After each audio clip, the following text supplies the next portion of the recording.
Hallelujah, hallelujah, hallelujah. মহান প্রেমময় পিতা প্রভু যীশু খ্রিস্টের নামে আমি আপনাদের সবাইকে স্বাগত জানাই। আজকের এই সুন্দর সকালে আরেকটি বার আসুন আমরা প্রভুর চরণে উপস্থিত হই এবং তার কাছে প্রতিদিনের মতো আজও প্রার্থনায় যাই। আমরা প্রতিনিয়ত ঈশ্বরের সান্নিধ্যে, ঈশ্বরের উপস্থিতিতে, তার বাক্যের মধ্য দিয়ে আমরা প্রার্থনায় যাই।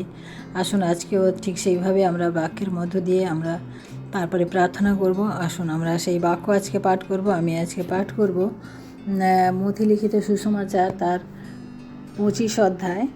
আমি 15 থেকে পাঠ করব, 15 থেকে 30 পর্যন্ত আমি পাঠ করব। এখানে আমরা যে একটি দৃষ্টান্ত দেখব, যে যিশু একটি দৃষ্টান্ত দিয়েছিলেন, সেটা হচ্ছে আমাদের স্বর্গরাজ্য বিষয়ক দৃষ্টান্ত। আসলে আমাদের প্রত্যেককে ঈশ্বর কিছু না কিছু মনোনীত করেছেন, তার কারণ আছে, এবং কিছু না কিছু দিয়েছেন আমাদের জন্য।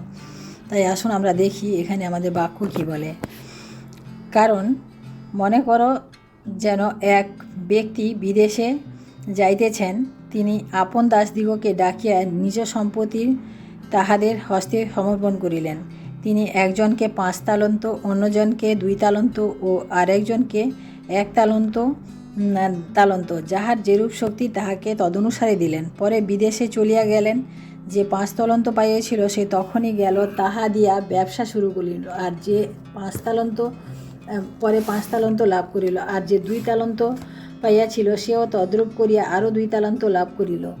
কিন্তু যে 1 তালন্ত পাইয়াছিল সে গিয়া ভূমিতে গর্ত খুঁড়িয়া আপন প্রভুর টাকা লুকাইয়া রাখিল। দীর্ঘকাল পর সেই দাসদিগের প্রভু আসিয়া তাহাদের নিকট হইতে হিসাব লইলেন। তখন যে 5 তালন্ত পাইয়াছিল সে আসিয়া আরও 5 তালন্ত আনিয়া কহিল, প্রভু, আমি আপনার নিকটে 5 তালন্ত সমর্পণ করিয়াছিলেন। আপনি আমার নিকটে 5 তালন্ত সমর্পণ করিয়াছিলেন, দেখুন আর 5 তালন্ত লাভ করিয়াছি। আর প্রভু তাহাকে কহিলেন, বেশ, উত্তম ও বিশ্বস্ত দাস, তুমি অল্প বিষয়ে বিশ্বস্ত হইলে আমি তোমাকে বহু বিষয়ের উপরে নিযুক্ত করিব। তুমি আপন প্রভুর আনন্দের সহভাগী হও। পরে যে 2 তালন্ত পাইয়াছিল সেও আসিয়া কহিল, প্রভু, আপনি আমার নিকটে 2 তালন্ত সমর্পণ করিয়াছিলেন, দেখুন আর 2 তালন্ত লাভ করিয়াছি। তাহার প্রভু তাহাকে কহিলেন, বেশ, উত্তম ও বিশ্বস্ত দাস, তুমি অল্প বিষয়ে বিশ্বস্ত হইলে আমি তোমাকে বহু বিষয়ের উপরে নিযুক্ত করিব। তুমি আপন প্রভুর আনন্দের সহভাগী হও। পরে যে 1 তালন্ত পাইয়াছিল সে আসিয়া কহিল, প্রভু, আমি জানিতাম আপনি কঠিন লোক, যেখানে বুনেন নাই সেইখানে কাটিয়া থাকেন, যেখানে ছড়ান নাই সেইখানে কুড়াইয়া থাকেন। তাই আমি ভীত হইয়া গিয়া আপনার তালন্ত ভূমির মধ্যে লুকাইয়া রাখিয়াছিলাম। দেখুন, আপনার যাহা আপনি পাইলেন। কিন্তু তাহার প্রভু উত্তর করিয়া তাহাকে কহিলেন, দুষ্ট অলস দাস, তুমি নাকি জানিতে আমি যেখানে বুনি নাই সেইখানে কাটি, আর যেখানে ছড়াই নাই সেইখানে কুড়াই। তবে পোদ্দারদের হাতে আমার টাকা রাখিয়া দেওয়া তোমার কি উচিত ছিল না? তাহা হইলে আমি আসিয়া আমার যাহা তাহা সুদের সহিত পাইতাম। অতএব তোমরা ইহার নিকট হইতে ওই 1 তালন্ত ও লও, যাহার 10 তালন্ত আছে তাহাকে দাও। কেননা যে কোনো ব্যক্তির নিকটে আছে তাহাকে দত্ত হইবে, তাহাতে তাহার বাহুল্য হইবে। কিন্তু যাহার নাই, তাহার যাহা আছে তাহাও তাহার নিকট হইতে নিত হইবে। আর তোমরা এই অনুপযোগী দাসকে বাহিরে অন্ধকারে ফেলিয়া দাও, সে সেইখানে রোদন ও দন্তঘর্ষণ করিবে। আমেন। ঈশ্বর তার আপন বাক্যে আমাদের প্রত্যেকে আশীর্বাদ করুন। এখানে আমরা দেখলাম একটি সুন্দর বাক্য, যেটা আমাদের সম্বন্ধে ঈশ্বর এখানে বলেছেন। তাই আসুন এই বাক্যের মধ্যে দিয়ে আমরা যেটা দেখতে পাই, যে এক ব্যক্তি তার বিদেশে চলে যাওয়ার সময় তিনি 3 জন দাসকে ডেকে তার কিছু অর্থ তিনি দিয়ে গেছিলেন। একজনকে 5 তালন্ত, একজনকে 2 তালন্ত, একজনকে 1 তালন্ত দিয়ে গেছিলেন। আমরা দেখি যাকে 5 তালন্ত দিয়েছিলেন সে কী করলো, যে 5 তালন্ত সে ব্যবসা করে আরও 5 তালন্ত বৃদ্ধি করলো, এবং যে 2 তালন্ত নিয়েছিল সেও ব্যবসা করে আরও 2 তালন্ত বৃদ্ধি করলো। কিন্তু যাকে 1 তালন্ত দিয়েছিল সে 1 তালন্ত মাটির নিচে রেখে দিয়েছিল, এবং যখন প্রভু আসলো তখন সেই হিসেব অনুযায়ী সে 1 তালন্তই দিল। তাই ঈশ্বর বলছেন যে তুমি দুষ্ট দাস। আর বাকি দুজনকে আমরা দেখি যে ঈশ্বর বললেন তোমরা উত্তম এবং বিশ্বস্ত দাস। আর যে এক তালন্ত নিয়ে রেখে দিয়েছিল তাকে বললেন ও অলস এবং দুষ্ট দাস। অর্থাৎ আমাদের ঈশ্বর আমাদের প্রত্যেককে কিছু না কিছু তালন্ত দিয়ে এই জগতে রেখেছেন। আমাদেরকে প্রত্যেকের কিছু না কিছু অভিষেক আছে, যে অভিষেক দ্বারা আমরা কিছু না কিছু করতে পারি। আজকে আমরা যারা খ্রিস্টীয় সন্তানেরা, খ্রিস্টীয় ভাই বোনেরা, আমরা মণ্ডলীতে আমরা আসি, আমরা শুধু দেখি যে প্রচারক প্রচার করছেন, তারপরে লিডাররা তারা কাজ করছেন, কিন্তু আমরা বসে বসে দেখি আর বসে বসে চলে যাই, আমরা শুধু বাক্য শুনি। কিন্তু ঈশ্বর সেভাবে আমাদেরকে পাঠান নাই। আমাদের প্রত্যেকের জন্য তিনি কিছু না কিছু অভিষেক করেছেন, কিছু না কিছু দত্ত করেছেন। সেইভাবে তিনিও চান যে আমরা কিছু না কিছু, যার মধ্যে যেই তালন্ত আছে, অর্থাৎ আমার মধ্যে যে গুণ আছে, আমাকে সেই গুণটাতে আমাকে কাজ করতে হবে। অনেকের প্রার্থনা করার থাকে না, যারা অনেকে খারাপ লোককে দেখলে তাদের হৃদয় কেমন করে যে এই লোকটার এত কষ্ট, এত আমরা তার জন্য আমরা প্রার্থনা করতে পারি।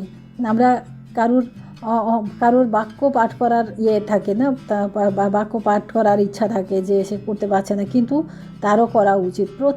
প্রত্যেকের কিছু না কিছু কাজ করা, কারুর ঝাড় দেওয়ার, আমরা যখন ঈশ্বরের গৃহে আসি তখন আমাদের সেটা পরিষ্কার পরিচ্ছন্ন করা, কারুর চেয়ার বেঞ্চ সাজিয়ে রাখা, প্রত্যেকের কিছু না কিছু কাজ করার প্রয়োজন রয়েছে। প্রত্যেকের কিছু না কিছু তালন্ত ঈশ্বর দিয়ে পারে, যে যেটাতে আমরা পারি, যার মধ্য দিয়ে যেটা। প্রত্যেকে যে সুসমাচার প্রচার করবে সেরকম নয়, প্রত্যেকে যে ওয়ার্শিপ করবে বা গান করবে সেরকম নয়, কিন্তু প্রত্যেকের মধ্যে আলাদা আলাদা একটা গুণ রয়েছে। আমরা কেউ কিন্তু একেবারে অবহেলিত না, কেউ কিন্তু অনাথ না। আমাদের প্রত্যেকের হাতে ঈশ্বর কিছু না কিছু দিয়ে পাঠিয়েছেন, এবং সেটাকে আমাদের এই জগতে আমাদের কাজে লাগানো হচ্ছে আমাদের বুদ্ধির কাজ।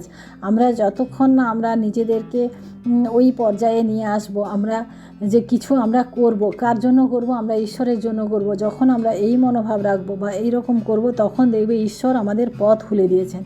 আমাদের কোন পরিস্থিতির মধ্যে দিয়ে আমাদের কোন রাস্তায় গেলে আমাদের কাজটা হবে, সেটা আমরা পেয়ে যাব।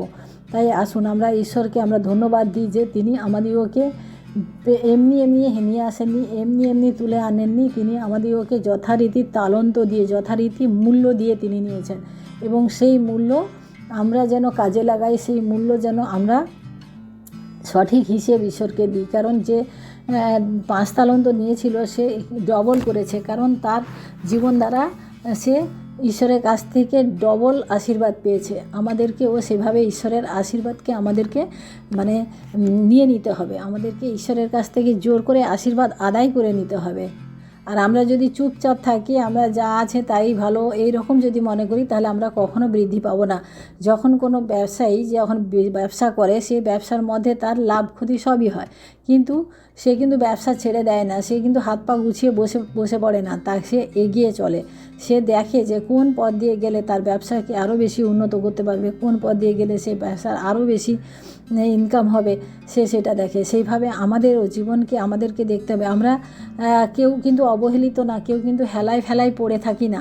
আমাদের প্রত্যেকের মূল্য আছে। আমি প্রথমে বলেছি যে ঈশ্বর আমাদের প্রত্যেককে মূল্য দিয়ে কিনেছেন, তাই আমাদের প্রত্যেকের মূল্য আছে। আমরা আজকে নানান রকম নিরাশায়, হতাশায় আমরা ভোগ করি না, আমরা এরকম এর মধ্যে থাকি, দূর আমার দ্বারা কিছু হবে না, আমি কিছুই করতে পারি না। কিন্তু না, আপনিও দেখুন যে আপনার দ্বারা কোনটা ভালো হয়, সেটাই আপনি করুন, সেই কাজটাই আপনি করুন।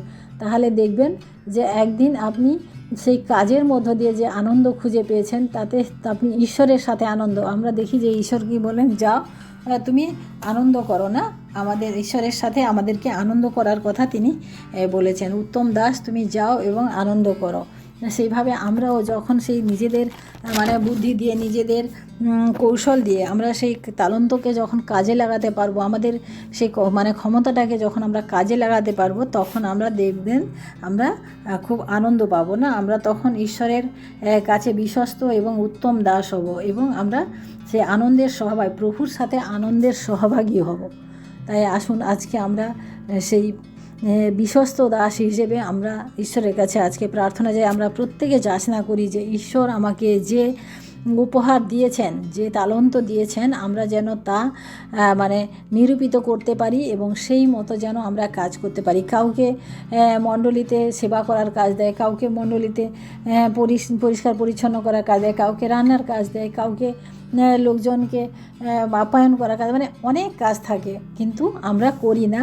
আমরা দেখি ও তো করছে, ওকেই দেওয়া আছে এই কাজটা, কিন্তু না, আমাদের প্রত্যেককে দেওয়া আছে। তাই আসুন আমরাও প্রত্যেকে চেষ্টা করি যেন আমরা আমাদের নিজেদের তালন্তটাকে আমরা বুদ্ধি করে কাজে লাগাই, যাতে আমরা সেখান থেকে আশীর্বাদ নিই। কারণ ঈশ্বর আমাদেরকে এমনি এমনি আনেন নাই, তার নিজের একটা পরিকল্পনা রয়েছে, তার নিজের একটা ইচ্ছা রয়েছে। সেই পরিকল্পনা অনুযায়ী তিনি আমাদিগকে যেমন আশীর্বাদ করবেন, সেরকম আমাদের কাজের মূল্যায়ন করেও তিনি আমাদিগকে আশীর্বাদ করবেন। তাই আসুন আমরা আজকে প্রার্থনায় যাই এবং তার কাছে নিজেদেরকে সমর্পণ করি। Hallelujah, hallelujah, hallelujah. মহান প্রেমময় পিতা, তোমার মহান আমি ধন্যবাদ প্রশংসা করি প্রভু, আজকের এই সুন্দর সময় প্রভু গো, আজকের এই সুন্দর সকালে প্রভু গো, আরেকটি বার প্রভু গো তোমার চরণে উপস্থিত হতে পেরেছি প্রভু, তোমায় ধন্যবাদ দিই পিতা। তোমার এই সুন্দর বাক্যের মধ্য দিয়ে প্রভু গো আমরা আজকে অনেক কিছুই শিক্ষা গ্রহণ করতে পারলাম প্রভু তুমি আশীর্বাদ করো প্রভু আমাদের প্রত্যেকের জীবনে প্রভু। তুমি যে তালন্ত দিয়ে রেখেছো প্রভু গো, সেই তালন্তকে যেন আমরা কাজে লাগাতে পারি প্রভু গো। আমরাও যেন তোমার কাছ থেকে সেই বাহবা পাই প্রভু গো, যাতে তুমি আমাদিগকে উত্তম বলো প্রভু। কারণ আমাদের প্রভু গো এই জগতে প্রভু আমরা যা কিছু করি, যা কিছুই করি না কেন, আমাদের সমস্ত কিছুই অসারের অসার প্রভু। আমরা দেখেছি যে উপদেশকে বলা হয়েছে যে আমরা এই পৃথিবীতে আমরা যা কিছু করব, সেই জন্ম থেকে মৃত্যু পর্যন্ত আমাদের প্রত্যেকটা কাজই অসারের অসার। তাই প্রভু আমরা যদি তোমার জন্য কিছু করি প্রভু, তার মূল্য আছে, তার মূল্যায়ন আছে। তাই প্রভু তোমাকে ধন্যবাদ করি প্রভু গো, আমাদের জীবনে প্রত্যেকের জীবনে প্রভু যে তালন্ত তুমি দিয়ে রেখেছো প্রভু, সেই তালন্ত অনুযায়ী যেন আমরা কাজ করতে পারি প্রভু। যে অনুগ্রহ তুমি আমাদিগকে দিয়ে রেখেছো প্রভু, সেই অনুগ্রহ যেন আমরা কাজে লাগাতে পারি প্রভু গো। আমরা জানি প্রভু তুমি কাউকে রিক্ত হস্তে রাখো নাই, তুমি কাউকে শূন্য হস্তে রাখো নাই প্রভু। তুমি যে দাস প্রভু সে এক তালন্ত নিয়ে এসে অলসভাবে বসেছিল প্রভু, তাকেও তুমি এক তালন্ত দিয়েছিলে, কারণ তুমি জানতে প্রভু যে সে দাস অলস, তাও তুমি তার হাতে তুমি দিয়েছিলে প্রভু। আমরা যত খারাপ হই না কেন, যত অলস হই না কেন, তুমি আমাদের প্রত্যেককে প্রভু একটা ক্ষমতা দিয়ে থাকো প্রভু, একটা তালন্ত দিয়ে থাকো প্রভু। সেই তালন্তকে আমরা যেন কাজে লাগাতে পারি প্রভু, তুমি সাহায্য করো প্রভু। আজকের এই সকালবেলায় প্রভু গো আমি তোমার কাছে বিনতি প্রার্থনা করি প্রভু গো, আজকের এই সময় প্রভু গো যে সমস্ত ভাই বোনেরা প্রভু তোমার এই বাক্যকে শুনছেন, তোমার এই বাক্যকে বুঝেছেন প্রভু, তাদের প্রত্যেকের জীবনে তুমি কাজ করো। প্রত্যেকের জীবনে যে তালন্ত তুমি দিয়ে রেখেছো প্রভু, তা তুমি কাজ করতে শুরু করো প্রভু। প্রত্যেককে আশীর্বাদ করো প্রভু, কারণ তুমি বলেছো আমরা যখন বীজ রোপণ করি প্রভু, এবং আমরা বীজ রোপণ করি, জল দিয়ে আমরা গাছ হয়, কিন্তু প্রভু সে ফল দেওয়ার দায়িত্ব তোমার প্রভু। তুমি আমাদিগকে সেই 100 গুণ এবং 60 গুণ এবং সহস্র গুণ তুমি ফল দিয়ে থাকো প্রভু।